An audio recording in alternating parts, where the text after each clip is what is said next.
Well, hello, Kristen. How are you today? Good. Thanks for having me, Andrea. Oh my gosh. I I've been planning having these 18 awesome educators and I've Mhm. been so excited to catch up with you. But I want to tell everyone like this is about our fifth attempt or something. We haven't been Yes. able to quite.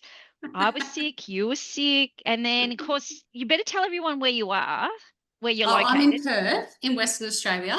Yep. Yes, so the little bit of the time difference, and we better probably give people a little bit of background how we met. And I was thinking Mhm. about this for the last week. So I think we initially met that you came along to a professional learning that I did for ASWA. Is that right? Yes, that's That's right. initial. Now, ASWA for everyone else is the Association of Independent Schools of Western Australia. Hmm. That's why I love that acronym. I can't remember what year or how long ago that is. It was probably, I think maybe 2009, I'm going to say. Oh, wow. Maybe. Okay. Jeepers, that's a long time ago. That's a I long was just time. saying, folks, I was just saying that Kristen has she has not aged at all. She looks absolutely amazing. Well, that's and then we had a little project together, which was Mhm. this. Now, this is we it was a CD, wasn't it? Yes. And then as you can see, I use this still all the time. So we made 10 minutes top resource, which was all reflection tools. Hmm. That was exciting time in our world, and we had a launch, remember? Yes, it was very exciting. That was so cool back in the day. And I know that the teachers that have got it from me or purchased from us actually, they Mm. still talk about 10 minutes tops. And so it has actually, it's still alive out there in classrooms, which is cool. It's Which is very cool. exciting. Okay. Well, I'll stop talking because I want to hear your three teaching tips because I know they're going to Mhm. be amazing because you're such a good operator. Actually, before we do that, tell us what you do. Okay. At the moment, I work at Penrose College. It's a independent girls' school, and we go from pre-kindy all the way to year 12. Oh, wow. And we have Wow. about 100 boarders in the high school, and our numbers in the primary school we're close to around we're about 400 in the primary school.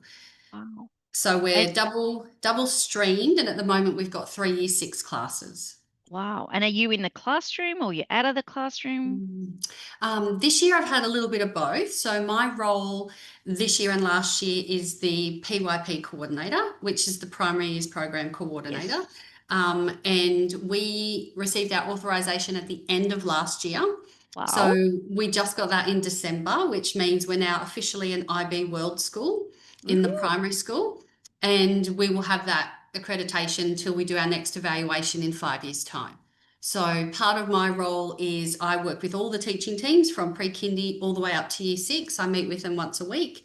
And we work on our 6 units of inquiry, and we work on how our curriculum is all connected through our units of inquiry, and I help them create and work through their units. That's part of my role. Last semester, I was in the classroom for one day in year six. Yeah. And this semester, I'm out of the classroom and I'm doing some other maths work at the moment. Yeah, because we worked together, we presented together in Perth quite a bit around maths, didn't we? Yes, we Back did. in the day. So yeah, we've done a lot together. And it's so good to reconnect. I don't like it's so good to celebrate 18 years of being in this business and reconnecting with people like you. So Brilliant. everyone, you are going to be, I can't imagine what your tips are going to be. So what's tip number one? What's tip number one? Okay, tip number one, I wanted to share an idea around floor books. Yes, So go, I'm go. assuming that most people are familiar with floor books. They're an early years pedagogy where you have a big giant book on the floor. And we implemented that a few years ago in our early years at Penrose College. And all of our early years teachers from pre-kindy right up to year two will use floor books religiously. The big ones that go on the floor, and they record their process of their inquiry and what they're doing for their learning. They presented it a few years ago to our staff meeting, and I was teaching year four at the time. And the teacher I was working with said, "Oh, this is really cool. Can we do one in year four?" Oh, And yeah. I said, "Absolutely, we can do one in year four." So obviously, it looks a little bit different when you go into a higher grade. Yep. The independence that we provide and promote using a floor book. As a teacher, we step back and we don't write in the floor book, so Okay. it's fully owned by the students. Yes, it is messy. I'm going to show you an example of one so you can Oh, have a cool. look. Yeah, I love Um, them, but I don't know if everyone here has seen them, so that would be cool. yeah. So we trialed it as a really big book for our unit of inquiry, which is sometimes linked to a science content or a history content. And we did lots of different thinking tools within the floor book to show that visible thinking. So that was Mm, planned so that we could get all that thinking in the book. And then we trialed putting them into smaller floor books, so an A3 art book yeah. for mathematics. Okay. So That's the great. last few years, I've been working with some different year levels, and we've been using floor books for maths in mixed ability grouping, just to do certain concepts. And do you want me to show you a picture of some Yeah, of them? yeah, that would be great. Okay. So they just start with an art book. They Yep. generally name their group on the Yeah, front. great. This, Great. this So that's says personalized. Love it. personalized. Yep. So the way we've done groups multiple times is, first of all, we mix them up as teachers. That didn't go very well. Some of them didn't respond well to the people in their group. So the Mm-hmm. second time we worked with, you get a partner that you want, Yep. and then I'll Okay. put you in a group of four. Yeah, So cool. that's been working really well. We like the mixed ability because it's meant to promote higher level thinking, and we want to have more people in the group that can create different types of Yep. perspectives. Yep. Um, all right, so let's have a look. This is one example Oh, of an great. activity that we've done. So Yep. we posed a problem or a Mm-hmm. question. This one's around graphing and maps and sorry, around I mapping. And they love had love it. to unpack their thinking. What do the words mean? What are we going to be doing? Their concepts. You can see all the different colors. Everybody is a Yes. different color when they're Yeah. So you doing their can floor track book. that too as a Absolutely teacher. track Yeah. that. Yep. Yeah. So we have a key, we have a manager that is in charge of getting the book, making sure that there is a key with all different colors. And then as a teacher at the end of the unit, I go through the book and I can track the Yep. person The and growth. check what their thinking is and Yeah. Good. record that in my cross check. Well, Yeah. I love it. Love it. Love it. Love So it. Now that's we Claire's work, isn't it? yes, that's Claire Warden's work. Yep. Because I So use her 3D mind map a lot. yes, So people who are watching this that work with me, they'll make that connection. Yep. with the 3D mind map. Mm, Beautiful. yeah. So the floor book allows for that freedom. Have a look at some of these beautiful Yeah. maps. How cool is that? So they've done all sorts. This was a map of their heart and the different Yep. things that are important. So they put their work in the book, Yep. and then Love we it. might have post-it notes about different thinking or different things they might have been feeling about their work. Mm, And great. it's all very, it can be very messy, it can be upside down, it can be sideways, and that's okay.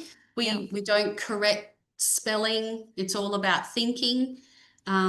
And the response from the students has been that they love the opportunity to work differently in Mm, a book as a group. yeah. So it's really differentiated, like, Yeah, because it's so learner centered. it is. Oh, Absolutely. And then we still do reflections. I wanted to show you one that was beautiful. This was a glyph. If you're not familiar with a glyph is a picture that you then add different parts on that represent or mean things. So we created one for our location unit, yeah. and each aspect of the duck that they had to draw meant something different about their learning. So Right. this was the little Oh, that's task I cool. gave them, and Yep. this was one of the reflection ducks. Ah, love it.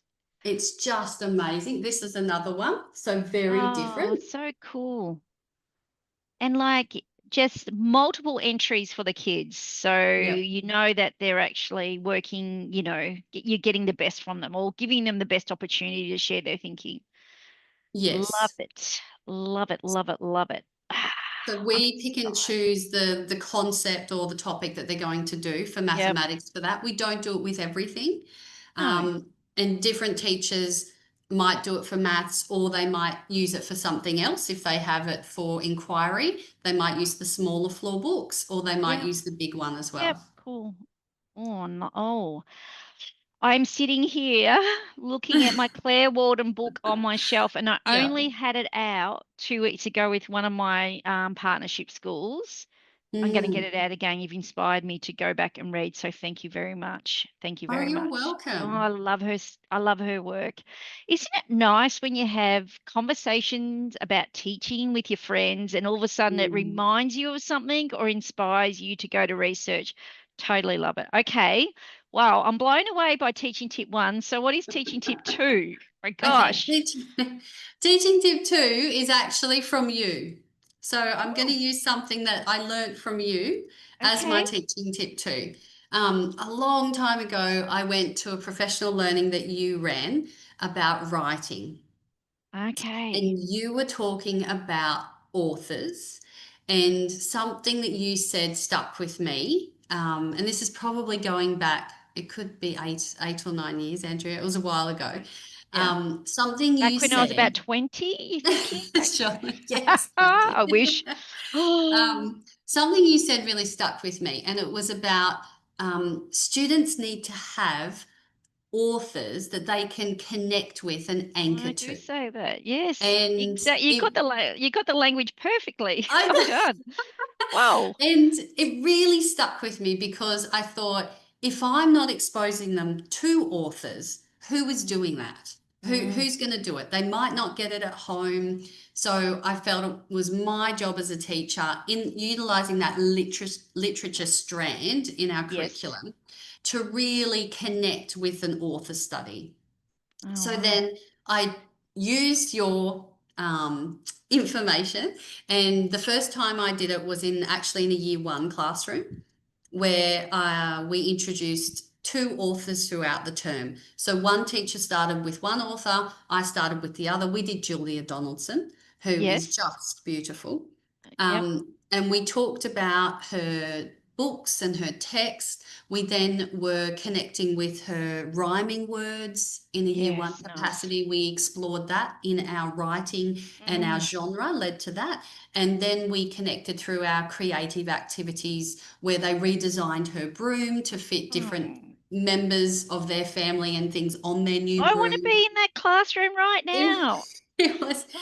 it was absolutely amazing. And then when we swapped authors, having a second author to connect to gave them the opportunity to compare.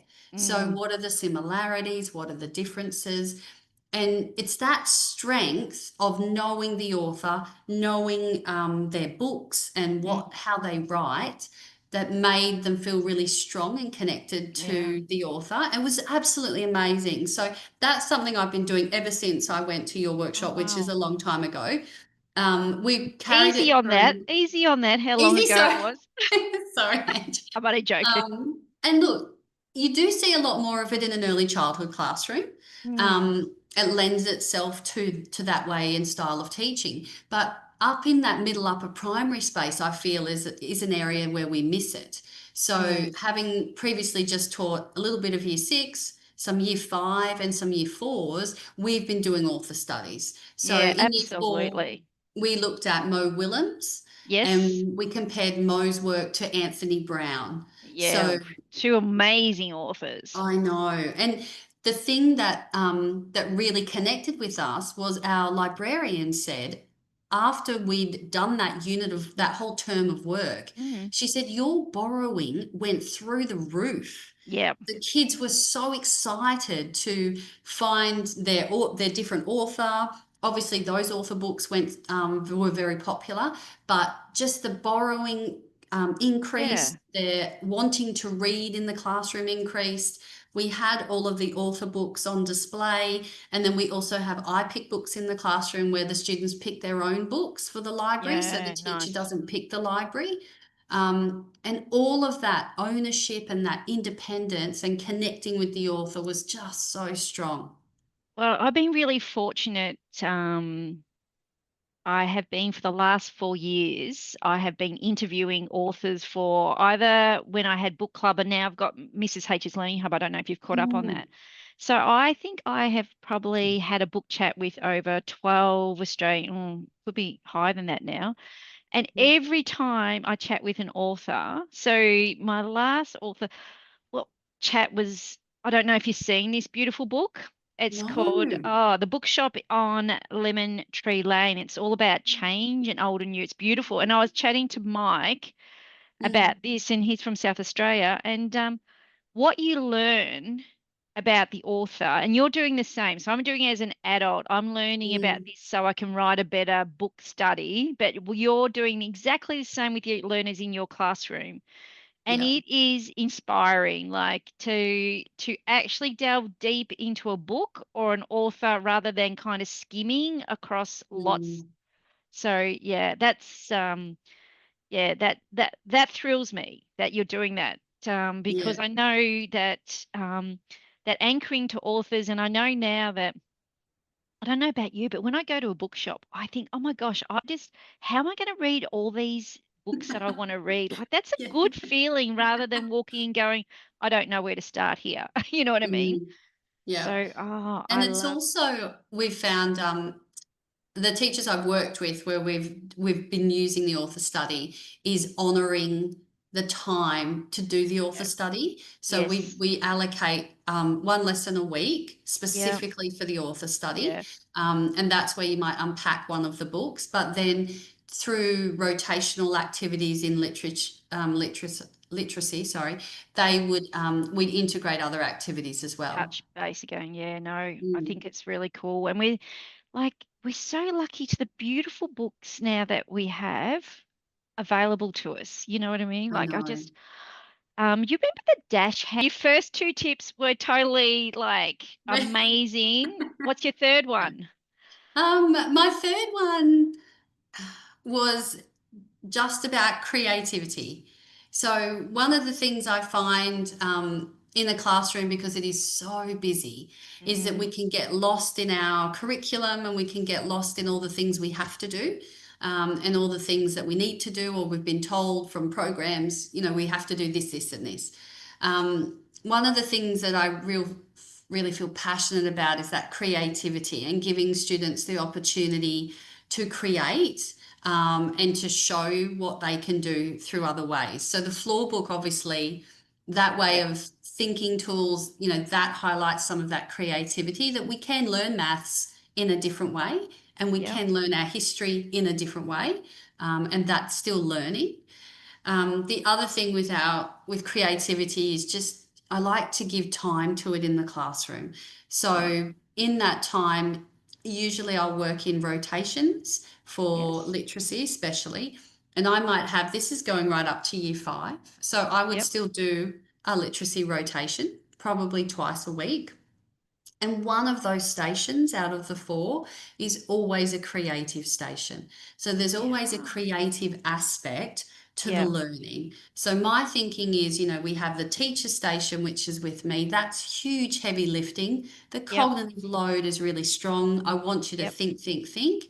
And then one of the other ones has to be a creative activity where they can express, they can paint, still connected to our learning, but it gives them that freedom to yep, show things in a different way. yeah, Sometimes it might be free choice, like they might just get a Lego station for 20 yep, minutes. yep, And that's okay. I don't have a yeah, problem with that. I think it's important to have the balance in the yeah. No. classroom.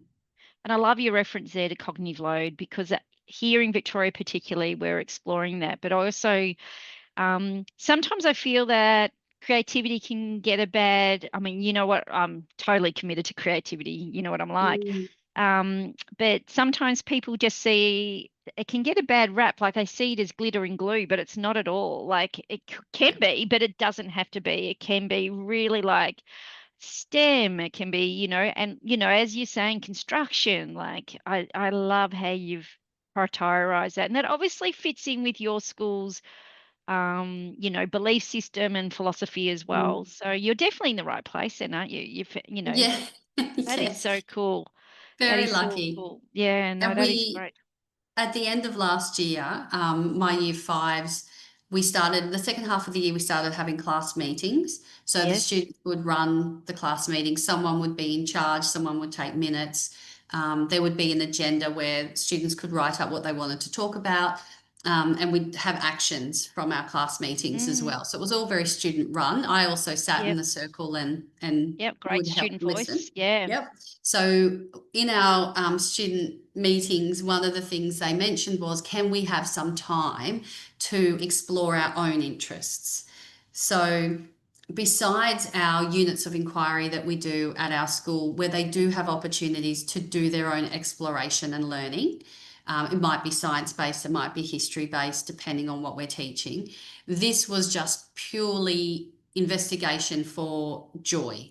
So, can we have time? So, the teacher I was working with, there was two of us, we decided that in that rotational literacy time, that instead of that creativity station, we would have 20 minutes and it would be their independent time and they could research, they Yep. could paint, they could draw, they could read, they could choose whatever they want to. Yeah. And they had that as their own station. That I don't have any behavior management problems in the classroom. And Mm. because the ownership is so high. So Yeah. once they got there, it was, oh, I've got to do the, I want to get the paints out. I'm straight away into my paints and they Yeah. just painting whatever they wanted to. Some were making cards, they were doing origami. It was absolutely beautiful just to Mm. see them have that opportunity. Yeah. But Yeah. you have to make that. You have to value it. You have to prioritize it and give it time, which And I you have think to is really listen to and important. respond, don't you? Like if they're actually saying, if you've got a culture in your school or your classroom about student voice, and then if you don't respond to it, it's like collecting data and not responding to it. Doesn't make sense, right? Like you can, Absolutely. Yeah. oh wow, that sounds inspiring. I wish you were closer. I would come to your school, but you're too far away. Too far away. I You are, know. you are. Wow. You have totally inspired me today. You must have just known that I needed to have this conversation today. Yeah. It's just been the perfect timing for me. So, Oh, good. yeah. Yes, I've been doing some heavy lifting behind the scene with my small business, and I needed to Hmm. chat with someone about these awesome teaching ideas, and you have ticked that off. My bucket's full. Oh, Talking to you, good. I'm remembering now the hours of conversations you and I have had Mm. over the years about our beliefs in teaching and learning. And, we used to Yeah. have some healthy discussions as well, but that was good. But yeah, you've made my day. I am so grateful that you have come and met with me online on your second last day of term.